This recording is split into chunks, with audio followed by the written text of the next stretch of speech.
예, 대한민국 바이오 투자 저자 황만순입니다. 사실 평상시에는 이렇게 인사하지 않고 한국투자 파트너스 대표 황만순입니다. 이렇게 얘기합니다.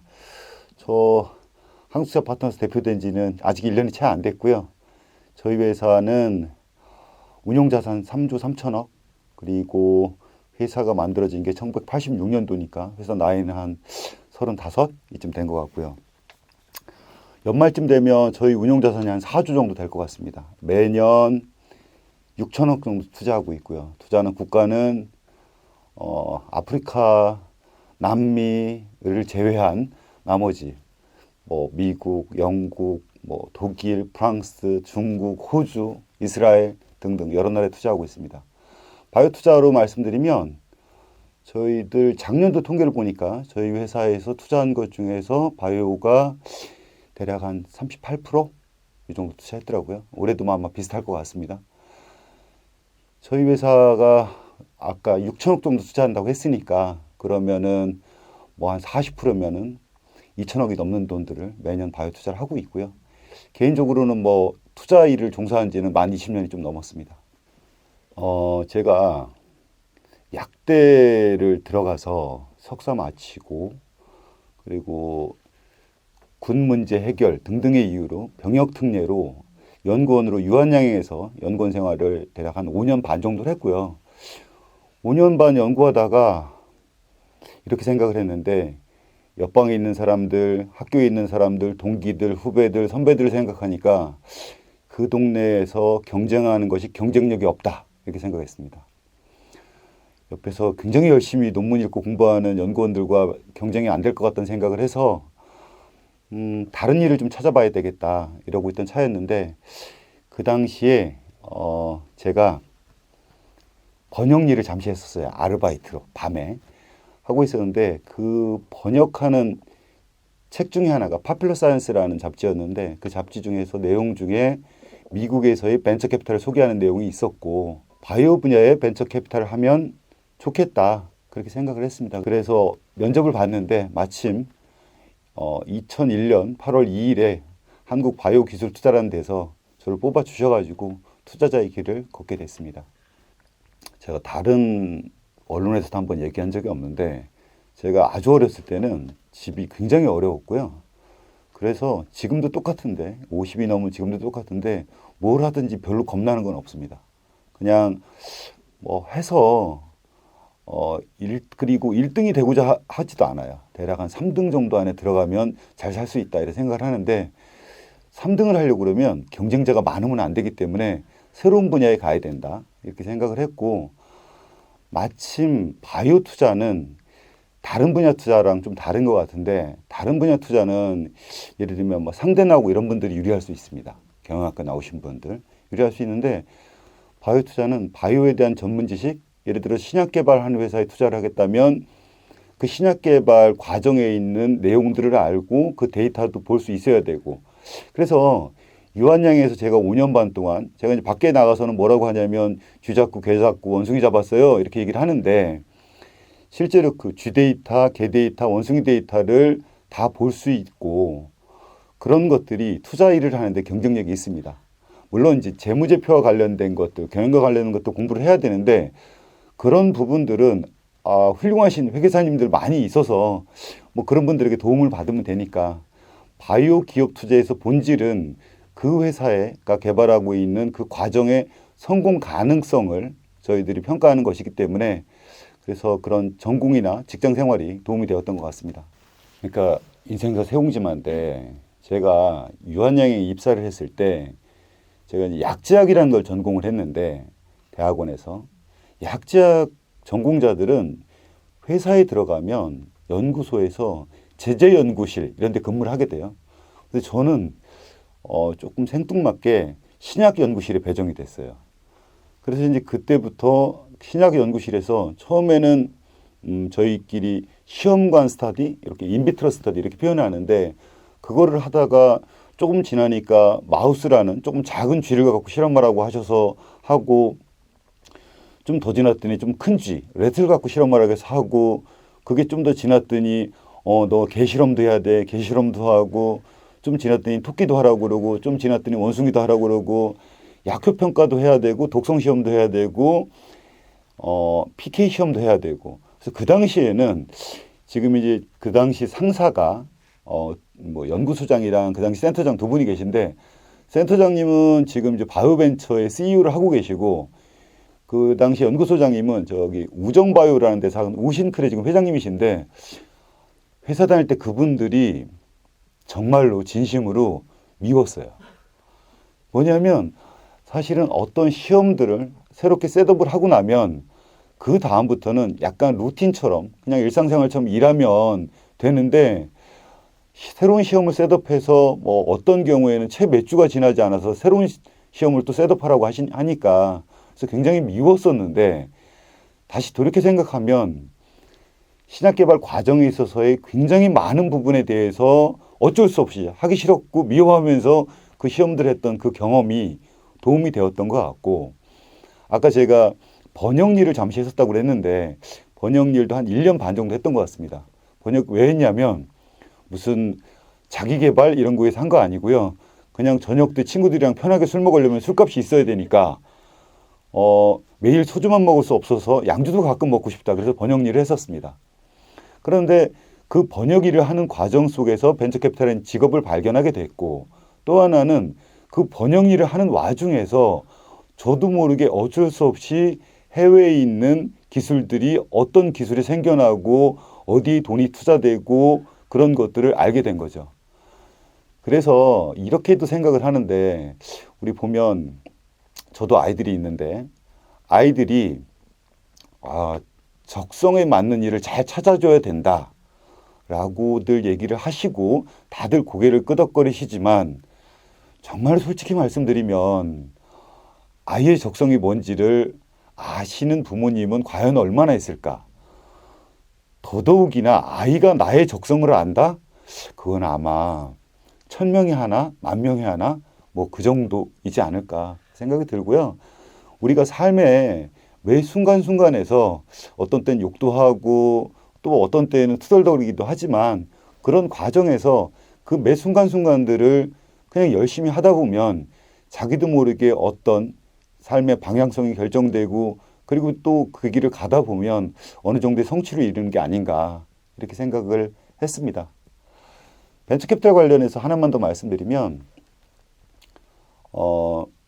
제가 20대 때 또는 뭐 30대 초반 그럴 때 제 주변에 있는 많은 사람들이 뭐 어떤 얘기를 했었냐면, 나이가 한 40살쯤 되면 은퇴하고 싶다, 이런 얘기를 했어요. 그 은퇴한다는 게 이제 직장 생활에서 직장에서 잘리는 걸 얘기하는 것 같지는 않고, 많은 돈을 벌어서 은퇴하고 싶다, 이런 얘기를 했는데, 저는 그 당시 애늙은이었는지 모르겠는데 지금도 똑같고 그때도 똑같은데, 제가 원하는 거는 제가 건강한 순간에 굳이 따지면 죽기 전까지 일하는 게 제가 생각하는 제 삶의 목표 중에 하나입니다. 그런데 벤처캐피탈이라는 일의 업무 자체가 시간이 지날수록 유리해지는 측면이 있어요. 시간이 지날수록 내가 봐왔던 기술들을 많이 봐오게 되고, 또는 시간이 지날수록 점점 더 많은 사람을 만나게 되고, 그래서 일단 최초에 어떤 기술을 갖고 있는 회사나 사람을 판단하는 데 유리한 능력들이 나이가 먹어가면서 생기게 되고, 또 하나는 우리 이렇게 표현하면 카카오도 네이버도 뭐 대부분의 회사가 다 벤처였습니다. 실제로 다 벤처로 출발을 했었고요. 그런데 지금에 와서 보면 김범수 의장이나 이해진 의장이나 이분들 훌륭해 보이지만, 초창기에는 아마 그분들 아는 사람이 없어갖고 쩔쩔맸을 거예요.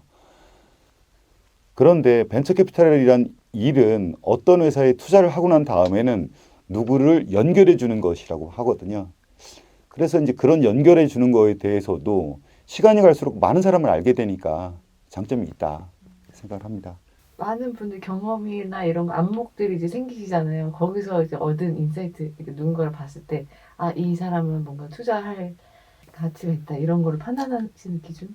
사실은 이제 제가 이제 대중 강연 이런 데 가면 그때는 좀 우아하게 얘기를 해야 되니까, 뭐 경영진의 과거의 트랙 레코드, 그다음에 그 회사의 특허, 그리고 지금까지 나온 데이터, 이런 게 중요하다고 얘기를 합니다. 그런데 사실은 뭐 그것들은 저희가 투자라는 일을 하면서 어쩔 수 없이 기본으로 봐야 되는 항목 중에 하나인 것 같고, 다른 측면들을 보면 그분이 그 사업을 또는 그 기술을 가지고 얼마나 간절한가, 얼마나 열심히 하고 싶어 하는가, 그것들이 보여지고, 두 번째는 약속을 지키는 것들에 대해서 중요하게 생각을 합니다. 그래서 이거는 오해는 하지 마시고, 제가 어디 가서 심사위원을 할 때도 있고 아니면 뭐 세미나 이런 데 갈 때가 있는데, 자기에게 주어진 시간들을 너무 잘 못 지키시는 분들은 사실은 저는 그분에게 투자의 관점에서는 마이너스 1점을 주고 있습니다. 그리고 또 하나는 커뮤니케이션 능력이 사실 굉장히 중요한데요.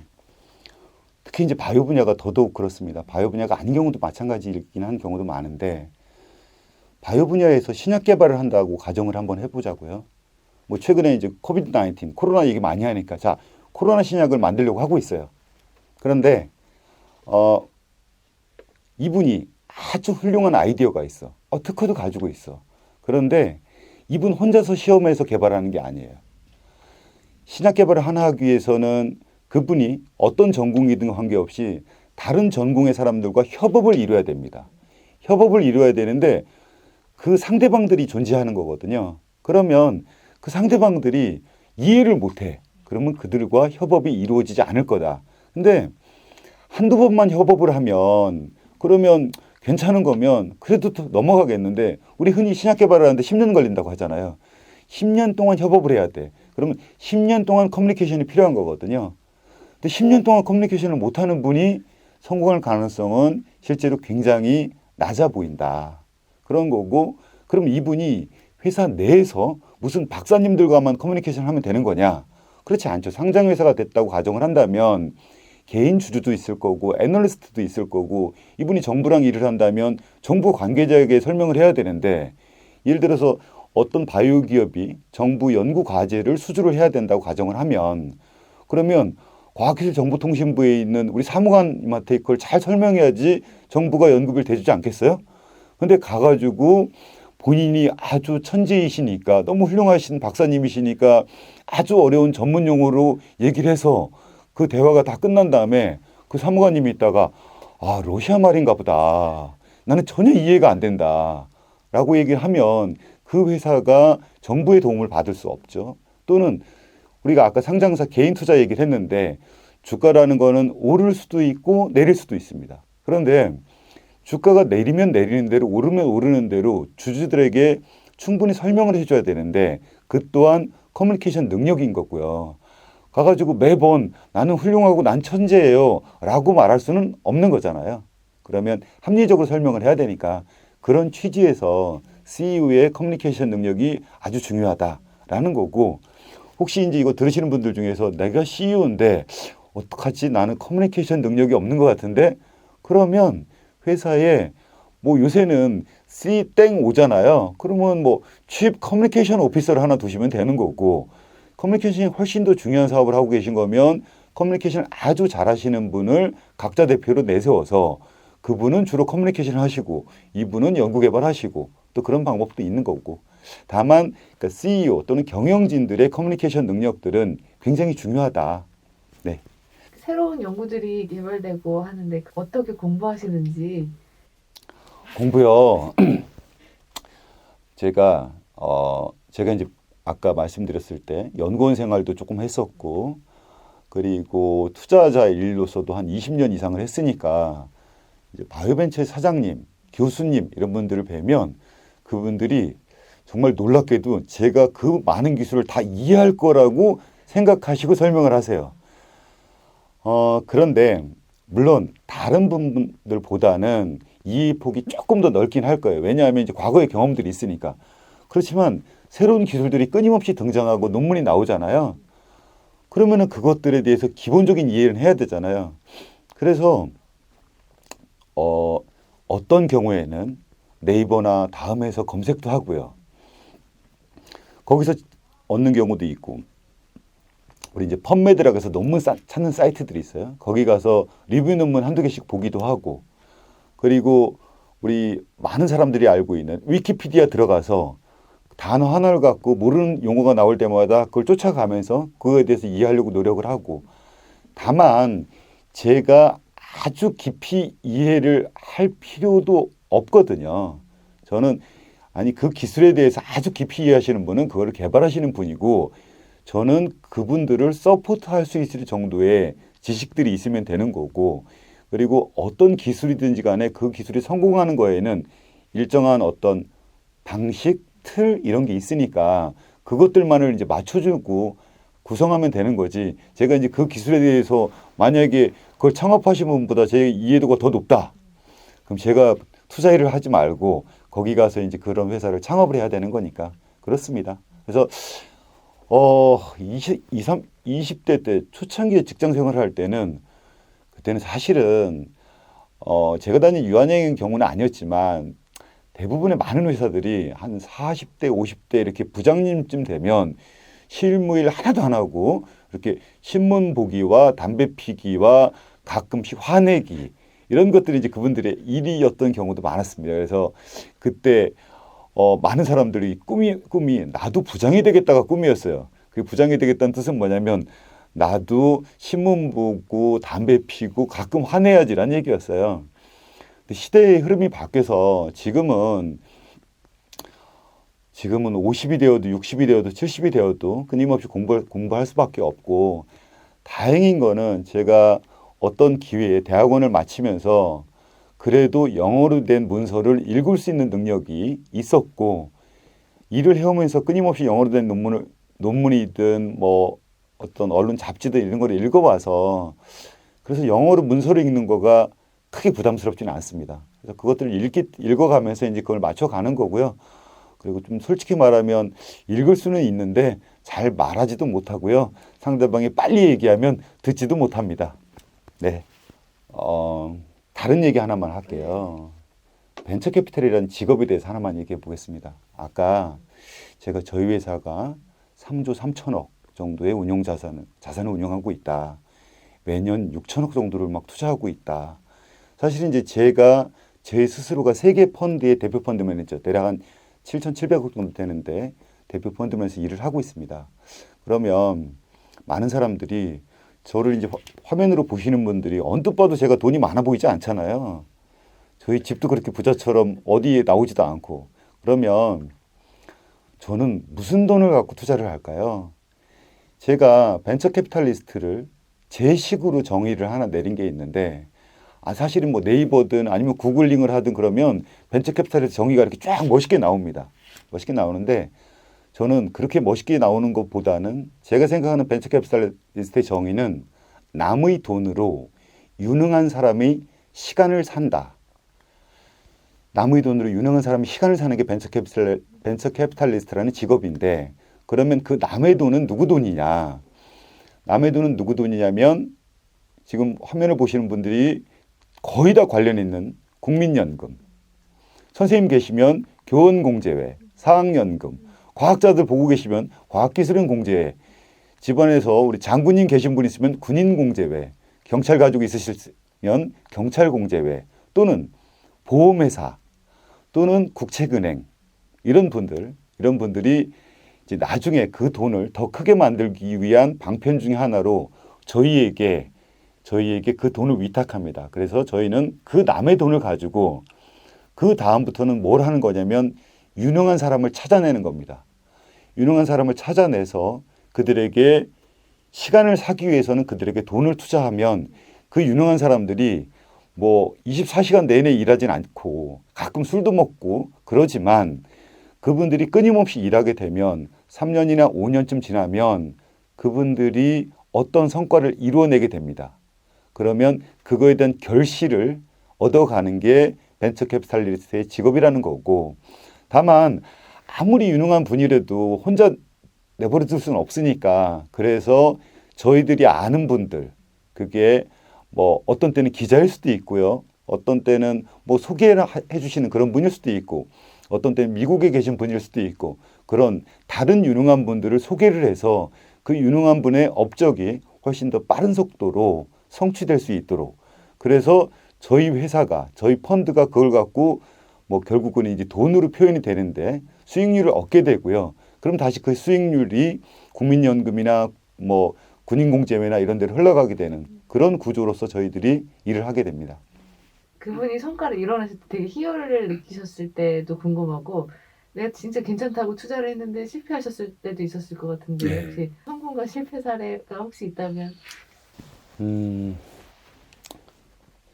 과거 20년 전에 이제 투자를 하려고 할 때는 그때는 어떻게 했냐면 지금보다 훨씬 더 뭐 인터넷 이런 게 발달되지 않아서 그래서 그 당시에 저희들이 하는 일이 지금도 사람 만나는 게 일인데 그 당시에는 끊임없이 어떤 분야의 교수님들이나 뭐 박사님들 찾아다니는데 그분 가서 표현을 이렇게 하는 거죠. 박사님 훌륭한 건 알겠는데요. 박사님보다 더 훌륭한 사람이 누구예요? 박사님의 가장 큰 경쟁자는 누구예요? 한국에 있는 사람은 누구고 해외에 있는 사람은 누구예요? 그래서 이제 그렇게 기술적으로 학문적으로 논문상으로 유능한 사람을 찾아내는 그런 방식이었고 그리고 그러나 이제 최근에는 대한민국이 전 세계 어디에도 뒤지지 않는 창업 국가입니다. 그래서 많은 분들이 창업을 해서 요새는 이제 거꾸로 저희에게 이제 연락이 오는 경우들이 많고 그래서 그러니까 어떤 회사에 투자해서 희열을 느낀다? 그 과정은 사실은 끊임없이 이어지고 있는데 코스닥 상장사 중에서 아이센스라는 회사가 있습니다. 제가 20년 전에 그 회사 찾아갔을 때 뭐라고 그래야 되지? 교실, 우리 이제 국민학교에 있는 교실, 초등학교에 있는 교실에 반만한 거를 나눠서 하나는 연구실이고 하나는 사무실이라고 하고 직원은 7명 이 정도였어요. 그 회사가 지금 한 몇 년 전에 한 17년쯤 지나고 나니까 한국에 있는 직원만 800명. 그래서 인천에는 어느 대학을 빌려가지고 거기서 체육대회를 하고 있더라고요. 그러면 그 700명짜리 그 700명, 800명 되는 분들이 가족들이 있을 거잖아요. 그러면 수천 명을 먹여 살리는 수천 명이 일하는 회사가 된 거고 그리고 그 회사의 영업이익이 아마 대략 연 한 300억 정도 될 텐데 그 작은 회사가 그렇게 커지는 모습들 이런 거에 대해서 늘 희열 이런 걸 느낍니다. 그리고 지금 이 순간에도 그 회사가 잘 되기를 기원하고 거기 있는 뭐 우리 차 박사님, 남 박사님이 어떤 이유에서든지 전화를 저에게 주시면 늘 받아서 저희가 그 회사에 주식이 있든 없든 그 회사가 잘 되게 하려고 노력을 합니다. 실패 사례는 당연히 있죠. 없을 수가 없으니까. 원래 벤처 캐피탈이라는 게 리스크 테이킹을 하는 거기 때문에 실패 사례 많이 있는데 커뮤니케이션 능력 때문에 실패했다는 그런 얘기들도 있고 또 하나는 제도적인 것들에 대한 이해 부족에서 그러니까 어떤 회사가 있었는데 경기도 수원시에 있는 어떤 회사가 있었습니다. 그 회사가 식약처 허가도 받고 뭐 잘 됐어요. 그런데 나중에 보험 수가라고 표현을 하는데 수가를 좀 아주 이상하게 받아서 그 회사가 제품 개발은 다 끝났는데 그 회사의 물건을 팔 수가 없어요.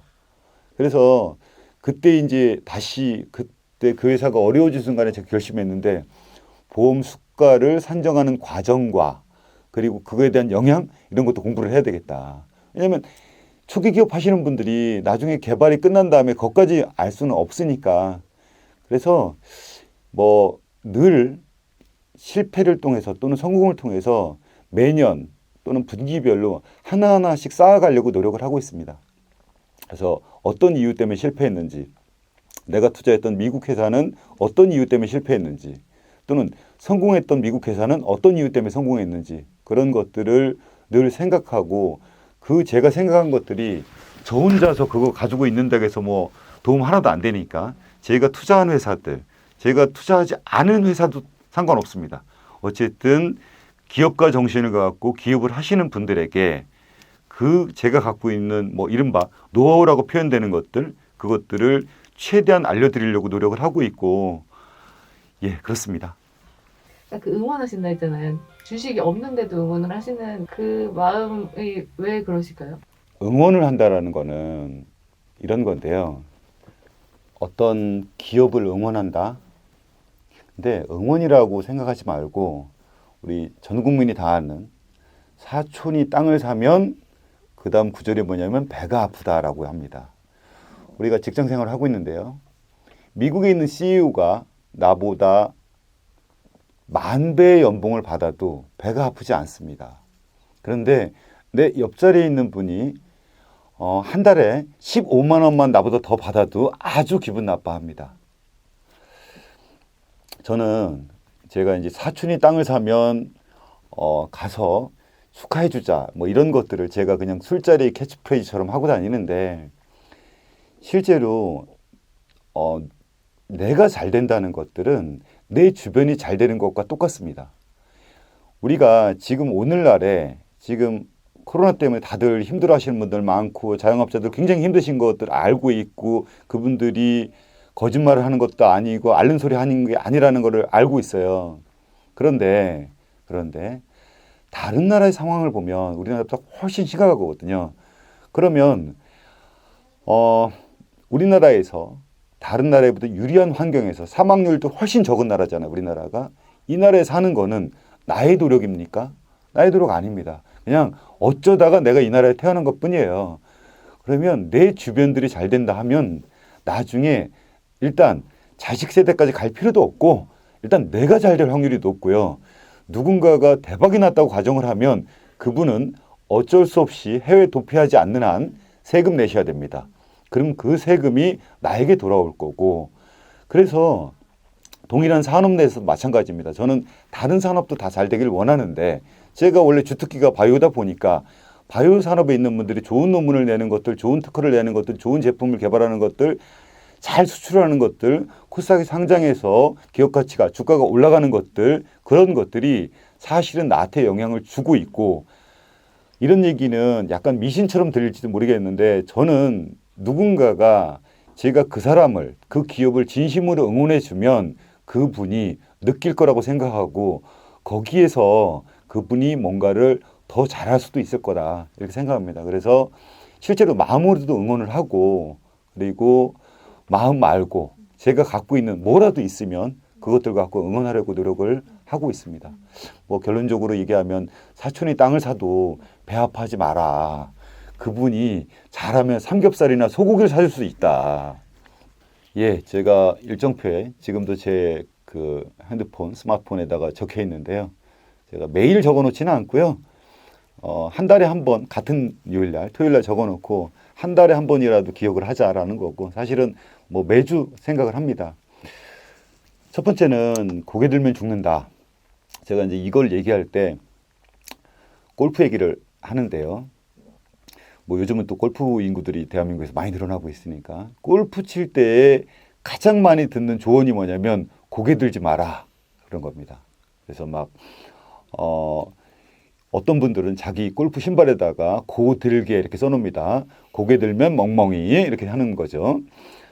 고개 들면 골프 칠 때 안 됩니다. 그런데 고개를 들잖아요. 내가 어떤 성취를 했다거나 내가 돈을 벌었다거나 뭐든지 간에 내가 고개를 든다라는 거는 내가 누군가랑 협업할 자세가 안 돼 있거나 또는 내가 아까 커뮤니케이션 할 자세도 안 돼 있는 거고요. 무엇보다 상대방들이 다 느낍니다. 상대방들이 그 사람이 이렇게 표현하는데 2층 계단 올라가다 뒤로 넘어질 것 같이 이렇게 고개를 빳빳이 세우고 다니시면 그러면 그 사람이 잘 되기를 응원하지 않습니다.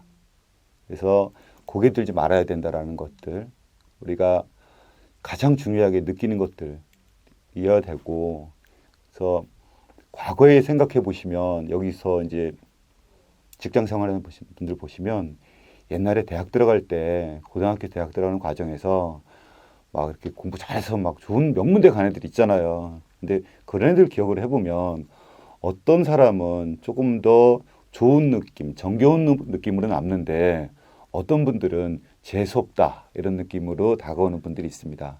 그게 뭐냐면 다 동일한 상황이었음에도 불구하고 어떤 분은 고개를 바짝 들어가지고 재수없다는 느낌을 줬을 거고 어떤 분은 쟤는 고개를 세워도 될 것 같은데 늘 누구에게나 겸손하고 합리적이고 예의 바르고 그래. 쟤는 언제 만나도 내가 주머니에 껌이라도 하나 나눠주고 싶어. 이런 마음이 든다. 그게 이제 고개 들지 말자 이런 거고요. 복귀하자라는 게 있는데 제가 이것도 똑같이 표현합니다. 저 바둑 못 둡니다. 바둑 잘 못 두고 뭐 옛날에 무슨 미생이라는 뭐 드라마인지 책 보면서 아 바둑 용어에 이런 게 있구나라는 정도밖에 모르는데 복귀라는 거는 늘 과거를 들여다보는 거죠. 우리가 고등학교 다닐 때, 중학교 다닐 때 선생님들이 그런 얘기 많이 했어요. 와가지고 5분이라도 좋고 10분이라도 좋으니까 제발 복습 좀 해라. 근데 아 이제 뭐 성인이 돼서 사회생활 하면서 복습하라는 말은 좀 그렇지만 과거를 하나 두 개씩이라도 일주일에 한두 개라도 생각해 보는 것들. 과거에 내가 어떤 성공이 있었으면 내가 성공하게 만든 요소는 무엇이었는지, 나 자신의 내부에 있던 건 뭐고 외부에서 도와준 것은 무엇이었는지, 또는 내가 어떤 것들이 뭔가가 잘 안 됐으면 그 이유는 뭔지, 앞에서 말한 고개를 들었기 때문인 건지, 그런 것들만을 생각해 보는 것만으로 그분이 앞으로 더 큰 성취를 이루고 그리고 더 행복하게 살 확률도 굉장히 높아지는 건데, 복귀를 하다 보면 어쩔 수 없이 사람 생각을 할 수밖에 없습니다. 그러면 그 사람들에 대해서 어떤 경우는 살짝 미워하는 마음이 드는 사람도 생기긴 하는데 더 많은 경우에는 고마워하는 사람들 생각이 날 수밖에 없고요. 그러면 그런 사람들에 대해서 조금 더 따뜻한 마음을 가지면 그것만으로도 더 좋아질 거다. 이렇게 생각을 하고 있습니다. 세 번째는 이거는 뭐 그냥 개별 목표를 기억하라 이렇게 하는데 이거는 이런 생각들을 제가 해보고 있습니다. 제 스스로에게 야 만순아 너 유튜브에 대해서 잘 알아? 이렇게 얘기하면 머릿속으로는 유튜브에서 나 좀 많이 아는데?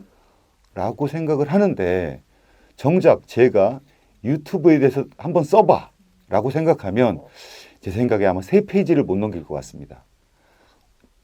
많은 경우에 있어서는 한 페이지도 잘 못 넘깁니다. 우리가 어쩔 수 없이 바쁘다는 이유 등등으로 사실은 뭉뚱그려서 목표를 정하는 행복하게 살자.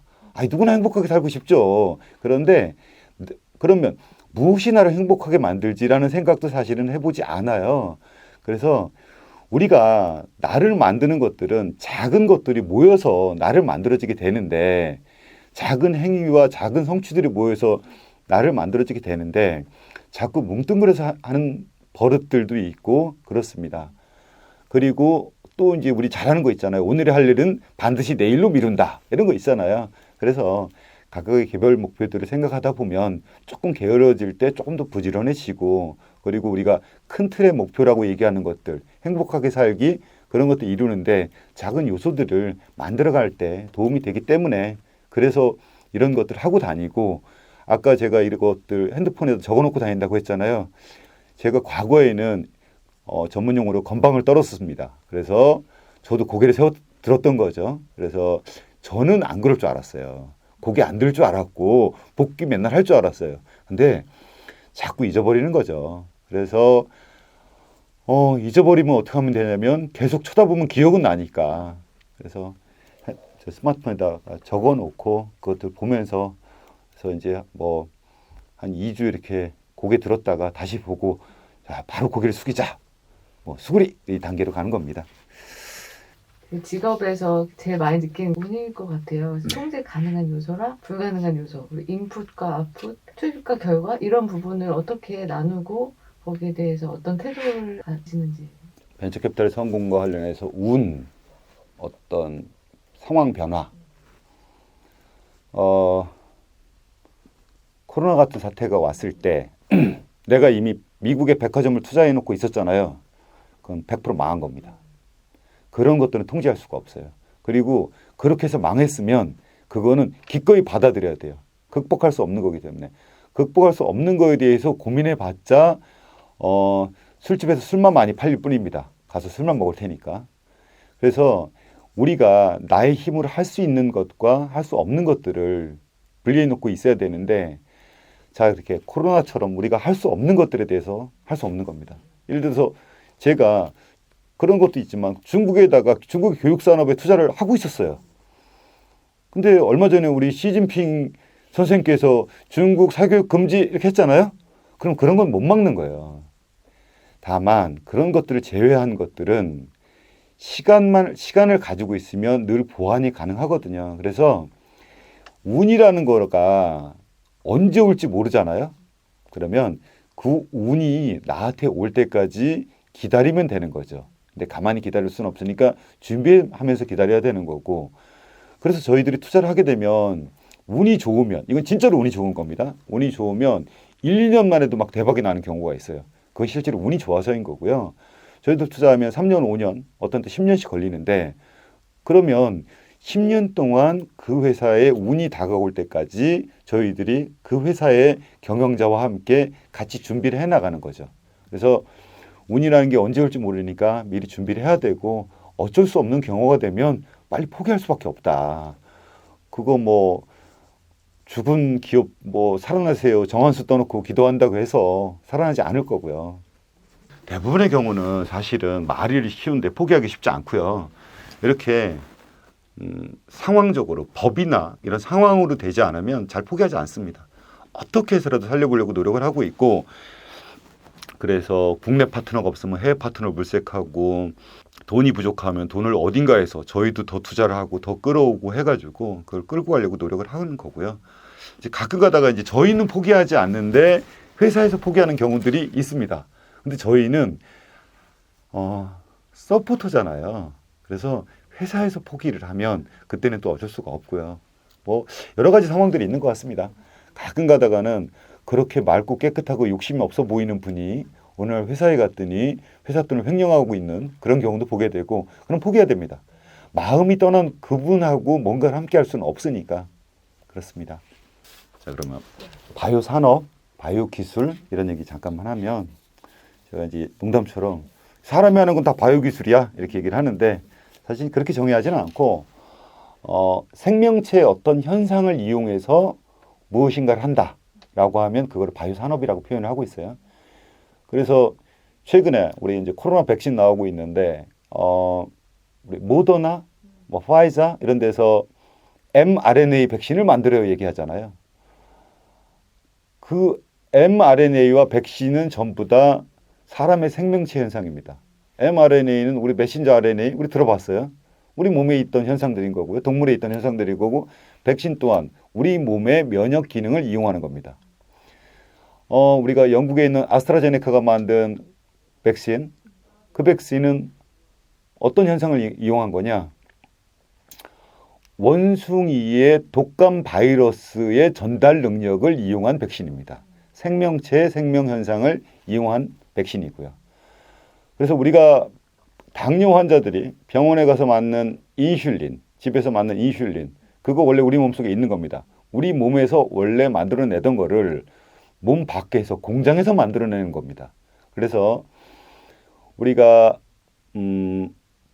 생명 현상을 이용해서 그런 기술을 이용해서 만드는 거가 바이오 산업에 해당이 되고요. 그러다 보니까 그것들의 영역들이 우리가 이제 통상적으로 이제 신약 개발, 진단 이런 얘기만 하고 있지만 그 영역이란 게 한두 끝도 없습니다. 우리 작년에 버클리의 우리 제니퍼 다우드나라는 박사님께서 노벨상 타셨어요. 그분이 이제 크리스퍼 캐스9이라는 유전자 가위 기술을 갖고 노벨상 타셨는데요. 훌륭하신 분 맞습니다. 인정.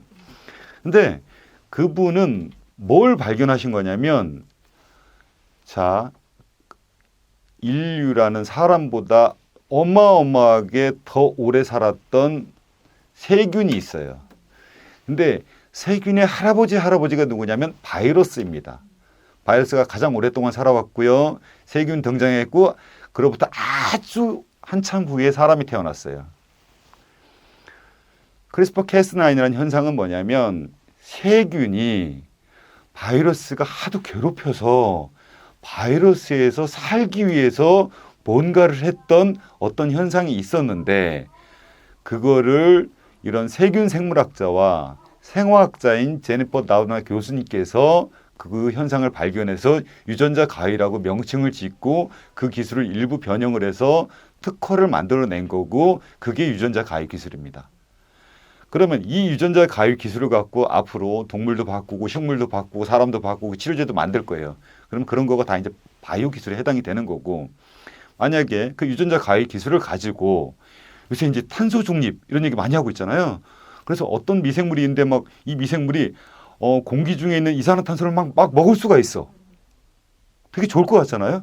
그래서 그 크리스퍼 캐스나인 기술, 유전자 가위 기술을 갖고 만약 그걸 만든다면 기후 변화에 대응하는 바이오 기술이 되는 거죠. 실제로 이제 그런 시도를 하려는 분들도 있습니다. 그래서 그렇지만 와서 우리 뭐 크리스퍼 캐스나인이니 뭐 기후 변화에 바이오가 대응할 수 있느니 뭐 달에 가서 생명체를 뭐 어떻게 해야 되니 이런 얘기하면 너무 허황돼 보이니까 바이오 산업 얘기하면 그냥 일반인들이 듣는 신약 개발. 그래서 뭐 치매 신약은 도대체 언제 나오는 거야? 파킨슨 신약은 도대체 언제 나오지?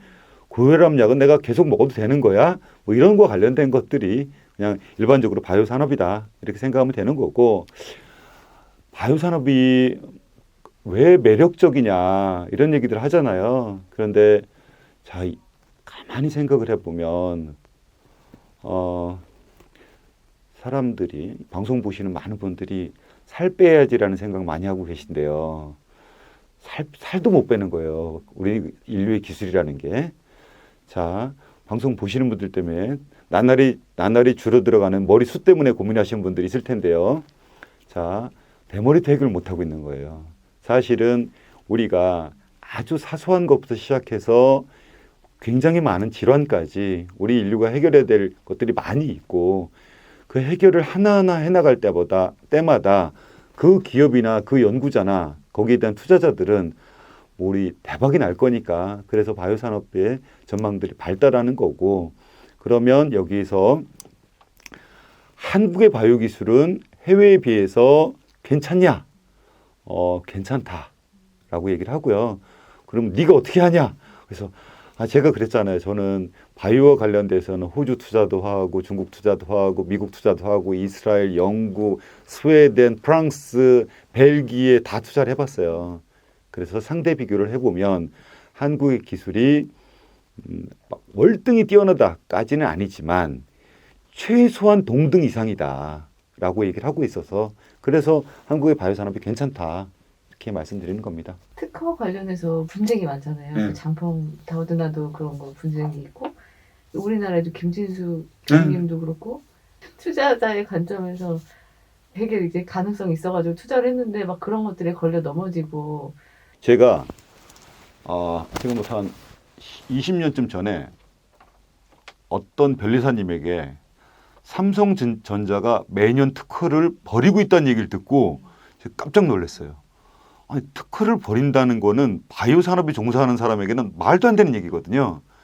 그런데 전자산업에 있어서는 새로운 기술이 나오고 기술이 없어지면 그 특허를 유지하는 데 비용이 들기 때문에 그 특허를 버린대요. 바이오 산업에서는 사실은 특허가 가장 중요한 그런 지식재산권, 자산이기 때문에 특허를 버린다는 일은 존재할 수 없는데, 분쟁이 생긴다는 것들에 대해서 특허 분쟁, 그 부분은 일단은 초기 대응이 가장 중요한데, 그래서 제가 투자를 하면 투자자로서 남의 돈을 갖고 투자를 하는 사람으로서 투자한 기업에게 많은 경우 돈을 좀 아껴주세요 이런 얘기들 많이 합니다. 근데 아끼지 마세요라고 하는 데가 딱 한 군데 있어요. 특허와 관련해서는 돈을 아끼지 말라고 그래요. 나중에 특허 분쟁의 소지를 없애기 위해서. 그럼에도 불구하고 특허 분쟁이 났다. 그러면 그 분쟁에 대한 이기는 전략들을 갖고 고민을 해야 되는 거고, 그래서 기업의 규모가 제약기업이든 바이오기업이든 규모가 어느 정도 되면 변리사님이어도 좋고 아니어도 좋습니다. 특허 전략에 대해서 고민하시는 분이 반드시 있어야 됩니다. 하는 거고, 특허 분쟁이 한번 나올 때마다 변호사들은 신나죠. 그 비용이 너무 어마어마하니까. 그런데 어쩔 수가 없습니다.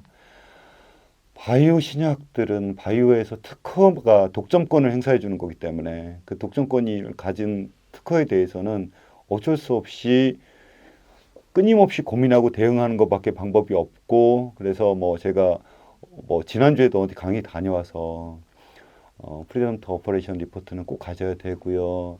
변리사님께 죄송하지만 우리 특허할 때 더블 체크, 트리플 체크 해야 되고요. 그렇습니다라고 얘기를 하는데 뭐 가장 중요한 자산이니까 해야 됩니다. 예, 바이오산업 미래 성장성 잠깐 말씀드리면 아까 그랬잖아요. 우리가 치료하지 못한 병들이 너무 많다고. 지금 이 순간에서도 뭐 조금 연배가 있으신 분들은 어머니나 아버지가 이미 치매가 조금 있으시거나 아니면 이미 치매가 있거나 또는 치매가 되면 어떻게 하지? 또는 방송을 보는 분들도 내가 나중에 다른 병은 모르겠지만 치매는 아니었으면 좋겠다 고민하잖아요. 근데 뚜렷한 치매약이 없는 거 다 알고 계시잖아요. 이렇게 해결하지 못한 질병들이 너무 많기 때문에 그런 거고, 우리 반도체 산업 사이클 들어보신 적 있을 거예요. 우리 LCD 이런 산업 사이클 있다고 조선업의 산업 사이클 들어보셨잖아요. 치매 사이클 들어보셨나요? 치매는 3년마다 한 번씩 환자가 확 늘어났다가 그 다음에 환자가 없어진다? 췌장암의 사이클? 그런 거 없잖아요. 산업 사이클 자체가 존재하지 않고 거기서 누군가든 해결책만 제시하면 누구든 자기가 숨겨뒀던 쌈짓돈을 갖고 가서라도 돈을 충분히 지불하고서라도 내가 그걸 얻어내려는 것들, 그거는 전쟁이 나거나 또는 무슨 일이 있든지 간에 꼭 필요한 것들, 그런 것들이 바이오 산업에서 나오는 거기 때문에 바이오 산업의 미래가 괜찮다라는 거고, 불행한 얘기 하나 해드리겠습니다. 여기 계신 분들이 보시는 분들이 대략 나이가 한 30, 40대쯤 되는 분들이 많다고 가정을 하면 여러분들이 저 세상에 가실 때까지 암 정복되지 않습니다. 모든 암이 정복될 거라고 생각하지 않습니다. 다만 일부 암들에 대해서 우리가 예전에 에이즈에 걸리면 다 죽었지만 지금은 에이즈를 약 먹으면서 매니지할 수 있는 것처럼 매니지할 수 있는 암들의 종류는 일부 늘어나겠지만 전체 암을 정복한다라는 것은 불가능하다라고 저는 생각하고, 저 따위가 그렇게 얘기를 하면 아무도 안 믿으실 것 같아서 우리 암을 연구하시는 정말 많은 분들이 정복은 안 되고 매니지할 수 있는 암의 종류, 그것들을 늘려보자 이렇게 얘기하고 있습니다. 최근에 오늘 방송 촬영분이 언제 나갈지 모르겠으나 최근에 셀트리온이 52주 신저가를 기록했다라고 해서 셀트리온의 주주 게시판에 가니까 아주 난리가 나 있더라고요. 셀트리온은 저는 현 시점에서는 우리 투자 안 하신 분들 입장에서는 좋은 기회라고 생각합니다. 셀트리온은 바이오시밀러라는 기술로 출발했습니다. 바이오시밀러라는 거는 이렇게 말씀드리면 바이오시밀러 하신 분들께 조금 송구하지만 신약 개발하는 것보다는 사실은 훨씬 쉬운 기술입니다. 바이오시밀러를 가지고 매출과 순이익이 얼마만큼 나고 글로벌 확장을 할 수 있다는 것을 셀트리온이 과거에 보여줬습니다. 코비드-19 코로나 사태를 맞이하여 셀트리온이 신약 개발을 할 수 있다는 능력이 있다는 걸 보여줬습니다. 우리가 일반적으로 생각할 때 어떤 회사나 어떤 사람들이 신약 개발을 하는데 쟤는 딱 한 번밖에 성공할 수 없을 거야. 처음 것만 성공한 그 다음부터는 계속 실패할 것임에 틀림없어 라고 생각하는 거가 합리적이지는 않잖아요. 누군가가 한 번의 성공 경험이 있으면 또 할 거고 또 할 거고, 그게 합리적인 생각이잖아요. 그런 측면에서 보면 셀트리온은 그런 측면에서라도 조금 더 장기적인 관점의 생각을 하시면, 자, 바이오시밀러 하던 회사에서 시작개발 능력가를 갖게 된 대한민국에서 이익이 나는 우리 제약 바이오 기업이다, 이렇게 표현하면 될 것 같고요. 삼성 바이오로직스 역시 바이오시밀러로 출발했죠. 그리고 아주 빠른 속도로 생산 시설을 짓고 그 다음에 글로벌에서 허가를 받고 또 매출이 늘어나고 이런 것들 보여주고 있습니다. 내부적으로 신약 개발도 하고 있고요. 그래서 이런 회사들이 바이오시밀러에서 출발해서 매출액을 통해서 규모의 경제를 보여주면서 한편으로는 신약 개발 능력까지 가고 있기 때문에 회사의 관점에서 놓고 보면, 그러니까 이제 이런 얘기도 비슷한데요. 저기 2달이나 3달이나 6개월 있다가 쓸 돈 가지고 주식 투자하시면 안 됩니다. 그래서 주식 투자는 조금 더 장기적인 관점에서 하셔야 되는 거고, 그런데 뭐 주가가 예를 들어서 20%, 30%, 40%가 떨어지면 무슨 일이 생기냐면 그냥 제 마음만 아픈 건데, 그 회사가 좋은 회사라고 판단하시면 2년, 3년, 5년 기다리시면 몇 배의 수익률 이상이 나올 겁니다, 아마. 그래서 몇 달 만에 뭐 며칠 만에 사다 팠다 하시면서 어느 날 오르면 집에 가갖고 쭈꾸미 막 볶음 이런 거 먹고, 그리고 떨어지면은 막 소주 드시고 그러지 말고 조금 더 장기적인 관점에서 좋은 회사라고 보시면 괜찮을 것 같고요. 바이오시밀러 기술, 한국의 뭐 우리 셀트리온, 삼성 바이오로직스로 대변되는 그분들 바이오시밀러 하는 기술들 굉장히 좋습니다. 그리고 생산 현장에 직접 가봐도 생산 현장이 아주 효율화돼 있어서 다른 나라에 비해서 이론이 싸도 더 싸게 만들 수 있는 나라들이고, 그리고 그들이 글로벌에서 매출을 올리는 방법, 글로벌 유통을 하는 방법도 그들은 알고 있습니다. 그래서 괜찮은 회사들이다, 이렇게 생각을 하시면 될 것 같고요. 제가 내 책에 부록에 이름은 그럴듯하게 탑픽 33 해서 33개 기업들을 리스트업을 했습니다. 좀 전에 말씀드렸던 뭐 셀트리온이나 삼성바이오로직스 당연히 포함되어 있고요. 여러 가지 회사들 포함되어 있었는데, 그 중에서는 이제 제가 과거에 직접 제가 투자를 통해서 저랑 인연이 있던 회사도 있고 아니면 없던 회사도 있는데, 사실은 제가 거기 있는 C레벨에 있는 분들은 거의 다 만나본, 사실 다 만나본 분들인데, 그들을 만나보면서 이 회사는 내가 장기 투자라는 관점에서 보면 내가 설령 투자를 하지 않는다 하더라도 누군가에게 추천해주고 싶다, 이런 건데, 그렇다고 해서 막 그 33개를 다 사지 마시고요. 제가 이제 평상시 강의할 때는 투자하시기 전에 전자공시 시스템도 좀 들어가 보시고, 그리고 그 회사 특허도 좀 생각했으면 좀 찾아보시고, 홈페이지도 들어가 보시고, 유튜브에 그 회사 IR 자료도 있으면 좀 찾아보시고 이러는데, 대부분의 분들이 그거 안 보시고 친구의 말이나 게시판을 보고 투자를 하시는데 좋습니다. 그것까지 인정할게요. 그러면 친구의 말과 게시판을 볼 때 하나만 더 봐주세요. 우리나라에서 10년 이상 동안 인정받아왔던 전문가들이 어떤 회사에 관심을 갖고 지속적으로 투자를 하고 있는가에 대한 관심을 가지시면, 그리고 어떤 회사가 있는데 저 회사는 막 주가가 계속 떨어지고 있는데 어떤 전문가가 투자를 해놨는데 그 사람은 투자를 하고 있어 아직도. 그러면 안심하시면 될 것 같고요. 그래서 이제 제가 고른 33선, 저는 뭐 굉장히 좋은 회사들이라고 저는 확신을 하는데, 제가 아니어도 좋으니까 우리나라에 전문가 그룹들이 있습니다. 그래서 그분들이 오랫동안 신뢰하는 기업들에 대해 투자하시면 좋을 것 같다 하는 거고, 최근에 제가 이제 그 책을 쓸 때는 그 회사가 아직 상장이 안 돼가지고 아직 주가 그래프가 없던 회사가 있었는데, 뭐 SK 이노엔 이런 회사가 있었습니다. SK 이노엔이 있었는데 그 회사, 그 당시 제가 왜 좋은 회사라고 얘기를 했었냐면, 그 회사가 갖고 있는 K캡이라는 위장관 치료제, 위염 치료제가 있는데, 그거에 대해서 효과도 워낙 좋은데 매출 성장성도 높고 해외 성공 가능성도 높아요. 그런데 이름도 익숙하지 않으시니까 사람들, 예전에 CJ 헬스케어 시절에는 이름이 익숙했겠지만 CJ 헬스케어가 이름이 변해서 주인이 바뀌면서 이제 SK 이노엔이 된 건데, 그러니까 사람들 관심 없으신데, 그렇게 그 내부에서 거기에서 그거 연구개발 리드하시는 뭐 우리 송땡땡 연구개발 본부장님, 그리고 글로벌 주도하고 계시고, 그리고 그 K캡이 매달 매출액들이 분기별로 늘어나는 것들, 그 다음에 나중에 해외 성장성 이런 거 보면 괜찮을 거라고 생각을 해서 심지어 주가 그래프가 나오지도 않았는데 추천을 했던 거였거든요.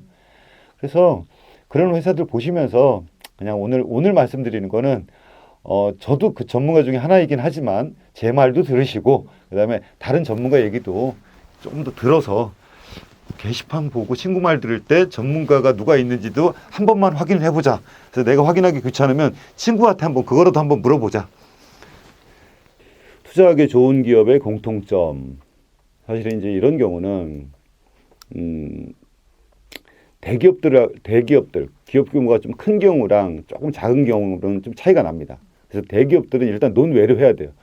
거기는 막강한 자본력을 갖고 필요할 때 인력 수급이 늘 가능하기 때문에 거기들은 장기적으로 그 회사를 그 산업을 어떻게 바라보냐의 문제지 좀 다른 얘기 같고요.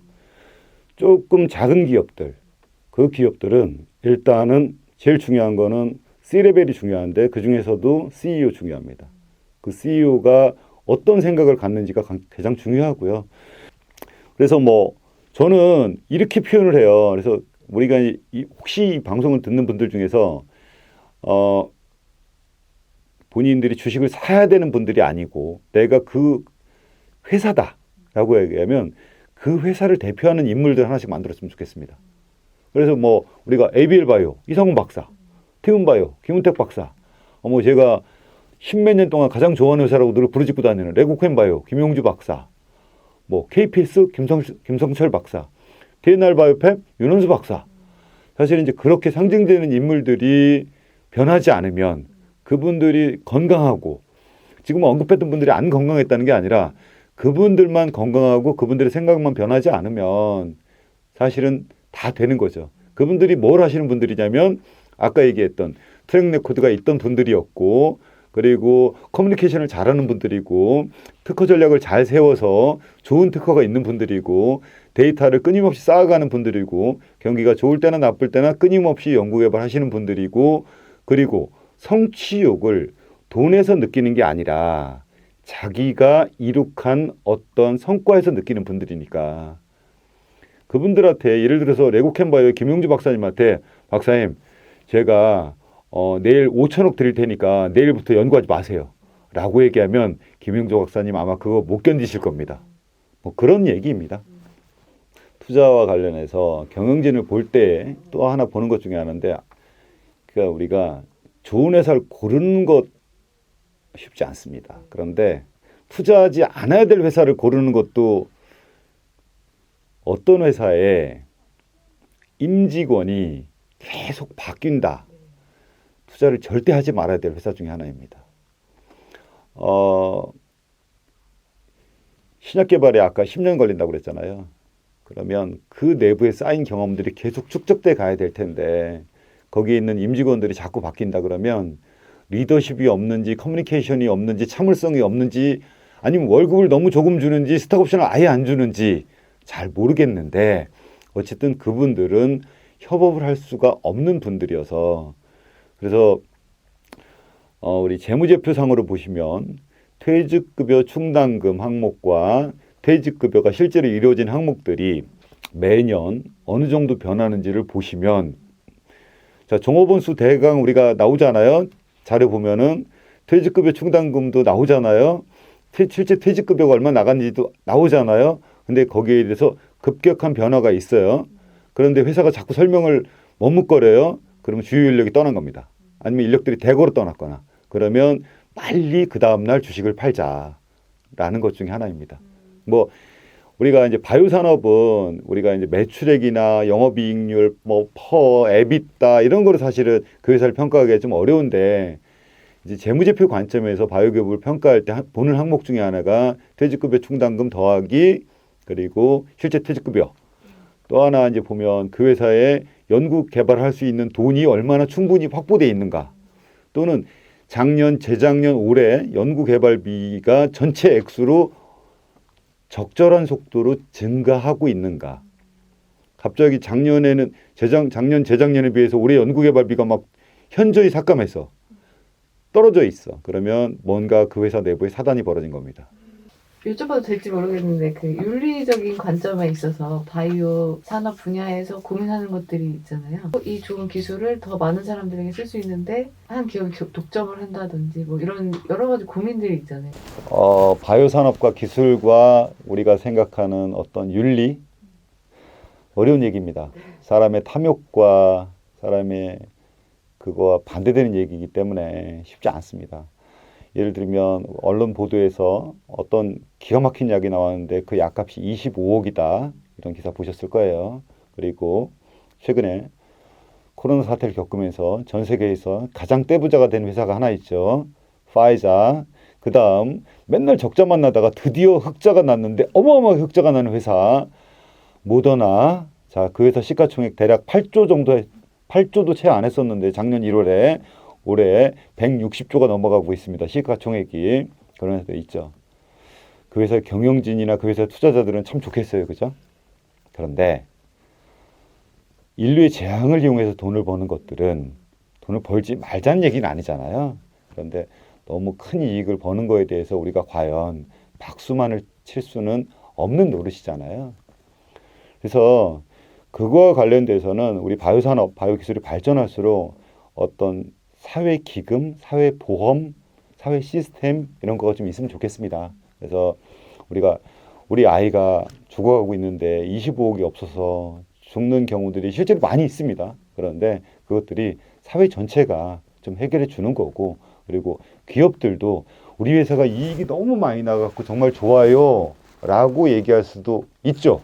있는데 우리 회사는 이익도 이만큼 내는 동시에 자, 가난한 아이들을 또는 어떤 아이들을 몇 명을 살렸어요 라고 얘기하면 그것들에 대해서는 그런 밸류도 우리 사회가 또 인정해주는 그런 거가 좀 됐으면 좋겠고, 이런 문제들이 바이오기술이 사실은 발달하지 않았을 때 이런 문제가 생기지도 않았었는데 발달하면서 생기는 문제이고, 이런 부분들은 그러니까 바이오 산업 내부에 있는 사람들뿐만이 아니고 외부에 있는 사람들, 그리고 아까 사회 기금 이런 얘기 했는데 나에게도 혹시 돌아올지 모르는 일이니 내가 기금을 내서 조성을 해서 또는 내가 보험을 내서 그것들을 같이 사회 공동으로 해결하자, 뭐 그런 얘기들이 좀 있으면 좋겠다라는 거고, 또 뭐 우리 뭐 유전자 가해가지고 뭐 중국에서 뭐 어떤 생명체를 막 이상하게 조작을 하는 이런 얘기들 나오잖아요. 그게 어느 분야든지 기술이 발전하면서 나올 수 있는 부작용인데, 그 또한 와서 그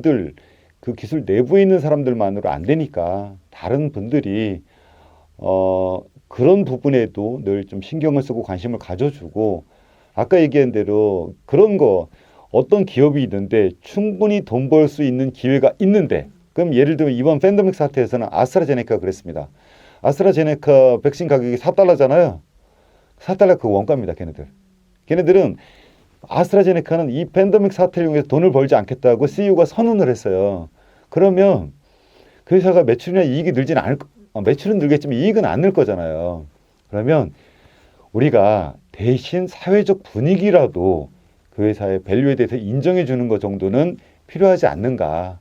그래야지 다음에도 그런 비슷한 상황이 생겼을 때, 아니 그렇게 해서 나는 이익을 남기지 않을래 그랬더니 약은 더 안 팔리고 누군가 폭리를 취하는데 그 회사는 주가가 너무 올라가고, 그렇게만 되면 그 다음 일이 생겨도 또 그렇게 될 거잖아요.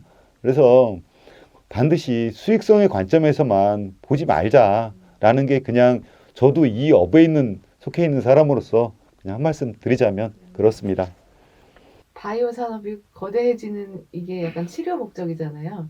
근데 사실 예방을 하면 훨씬 더 쉽게 해결될 수 있는 부분들이 있는데, 그런 사람들이 사회적 분위기가 바이오 산업 투자 치료 이쪽으로 몰리는 거에 대해서는 우리가 바이오 산업에서 늘 화두가 되는 게 예방과 치료인데요. 일단 예방과 관련된 거를 두 가지를 말씀드리면, 첫 번째는 우리의 일상적인 건강 관리. 왜 살을 안 빼고 있는가? 왜 걷지 않고 있는가? 왜 늘 이상한 자세로 있는가? 뭐 이런 문제들이 있습니다. 그런데 그런 것들이 각 개개인을 통제할 수 없기 때문에 안 되는 부분들이 하나 있고, 다만 좀 장기적으로 예방 관점에서 우리가 해야 되는 거가 하나 있는데 백신입니다. 사실은 우리 인류가 충분히 더 많은 돈을 들이면 더 많은 백신을 개발할 수 있고, 더 어린 나이에 백신을 개발하게 되면 더 건강하게 살 수 있습니다. 그런데 백신 가격들이 과거에 너무 싸서 백신을 만들지 않았습니다.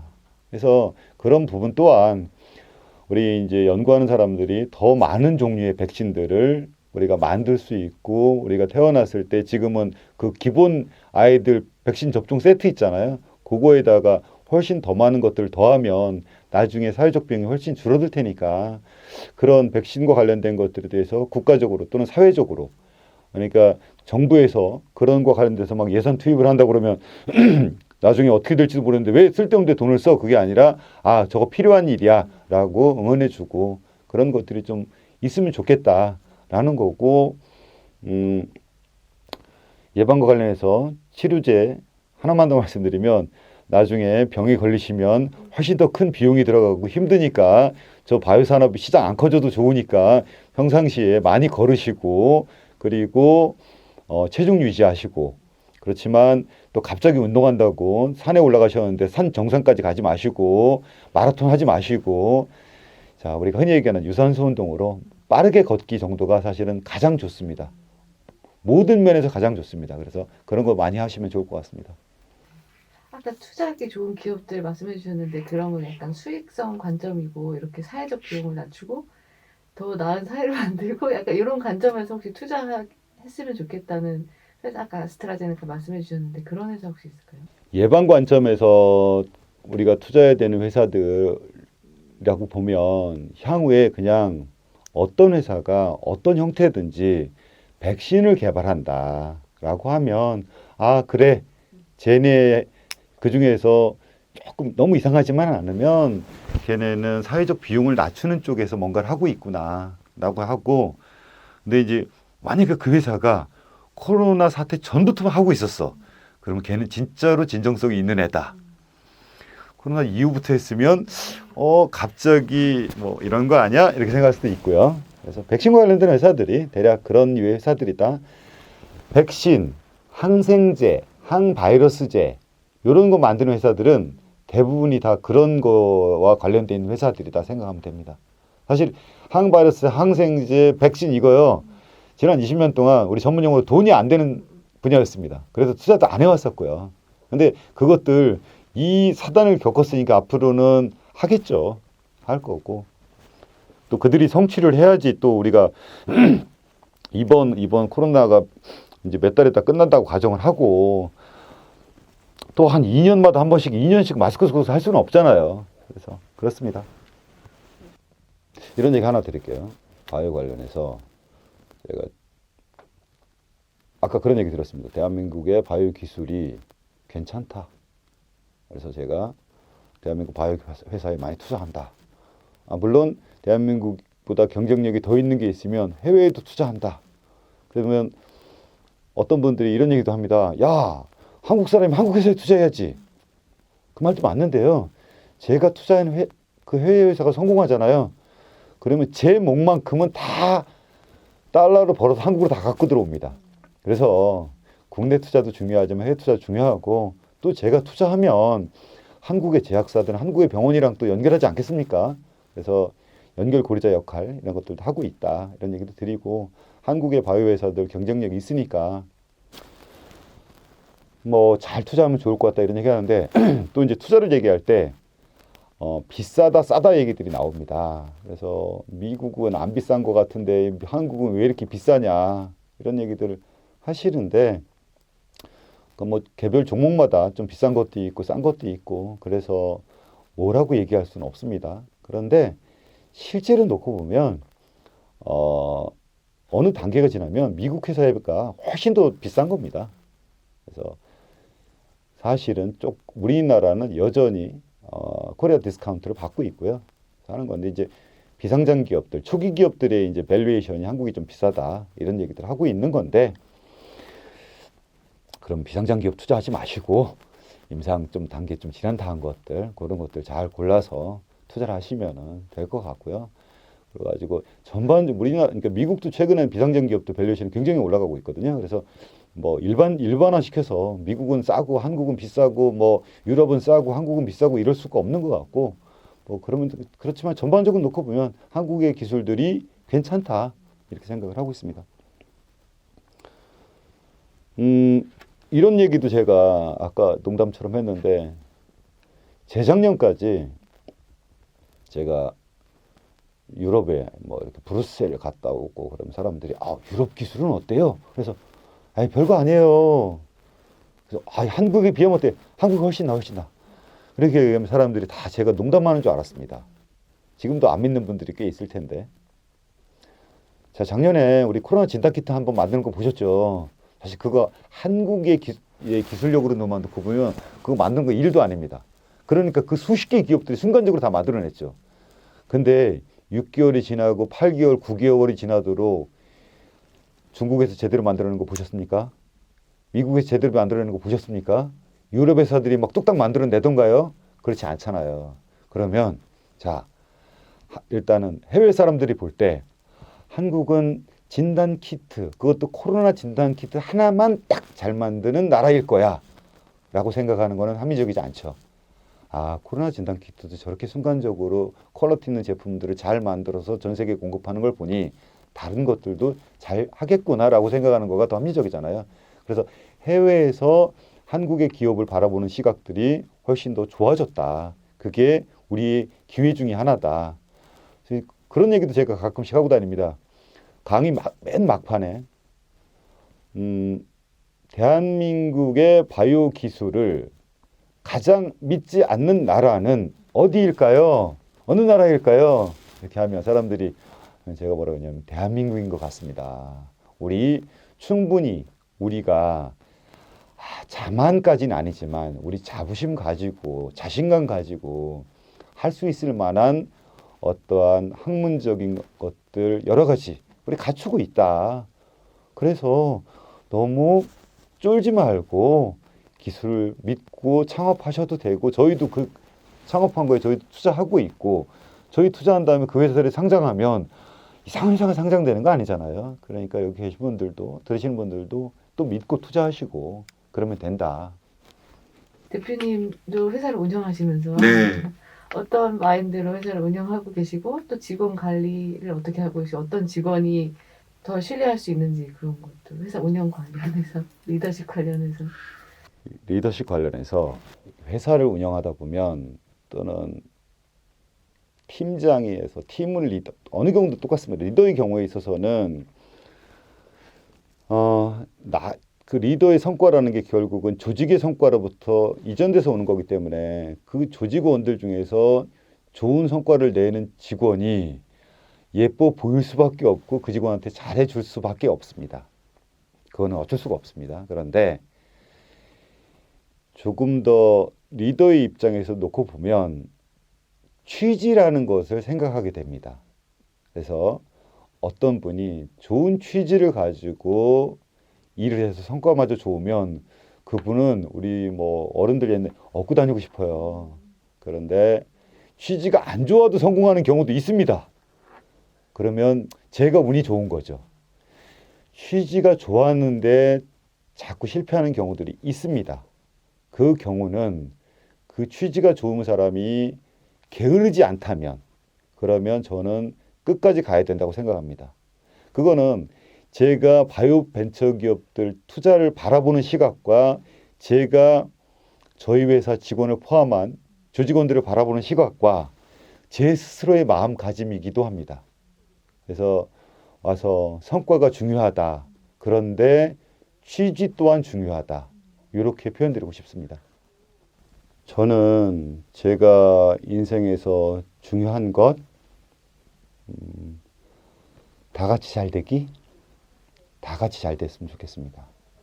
시간이 오래 걸려도 그리고 저를 포함해서 이 들으시는 모든 분들도 좀 죄송하지만 벼락부작 안 됐으면 좋겠습니다. 천천히 성장하는데 다 같이 성장했으면 좋겠습니다. 그래서 제가 나중에 언젠가 갑자기 벼락부자가 되는 것 같으면 와서 저를 좀 말려주세요. 저는 천천히 성장하고 싶고 오랫동안 성장하고 싶고 같이 성장하고 싶습니다. 책 제목이 대한민국 바이오 투자입니다. 대한민국이란 나라가 과거에 투자에 익숙한 나라 아니었고요. 그러나 지금은 웬만한 산업에서 다 대한민국이라는 나라가 투자할 만한 나라가 됐고 대한민국의 바이오 산업이라는 게 대략 한 20년 전만 해도 아주 일천했었습니다. 그런데 그럴 만한 회사들이 나왔고 산업도 성숙했습니다. 그런데 많은 분들이 바이오 산업은, 바이오 기술은, 바이오 기업은, 바이오 용어는 너무 어려워라고 생각하십니다. 그래서 제 책 사시면 그래도 읽어보신 분들은 아시겠지만 일종의 구어체처럼 되어 있습니다. 그래서 모든 장표, 모든 챕터를 다 안 읽으셔도 됩니다. 그냥 이렇게 어느 잡히는 구석들에 대해서 읽어보시고 그리고 나서 이해가 안 되면 넘어가셔도 좋습니다. 그러니까 제 스스로는 가능한 한 이해하기 좋게 하려고 제 나름대로 노력은 했습니다만 이해가 안 될 수도 있습니다. 그러면 다음 장으로 넘어가시고 그냥 마음에 드는 것만 좀 보시면 됩니다. 그러면서 바이오 기술이 너무 어렵지 않다. 그냥 바이오 기술 종류 많은데 나 이런 것들은 나도 해볼 수 있어. 그래서 아까 제가 처음에 그랬잖아요. 저도 위키피디아 보고 공부한다고. 그래서 이 책을 출발로 해서 책 보시고 보면서 어차피 앞으로 시간이 지나면 여기 이 방송 보시는 분들이 의도하든 않든 바이오 산업이 우리나라의 큰 축으로 자리 잡을 거고 의미 있는 바이오 기업들, 글로벌 기업들 나올 겁니다. 그러면 그 기업들과 함께 지금 하든 늦게 하든 할 테니까 이 책이 그분들과 그 기업들과 향후에 함께 할 수 있는 어떤 작은 트리거 이런 거가 되었으면 좋겠습니다.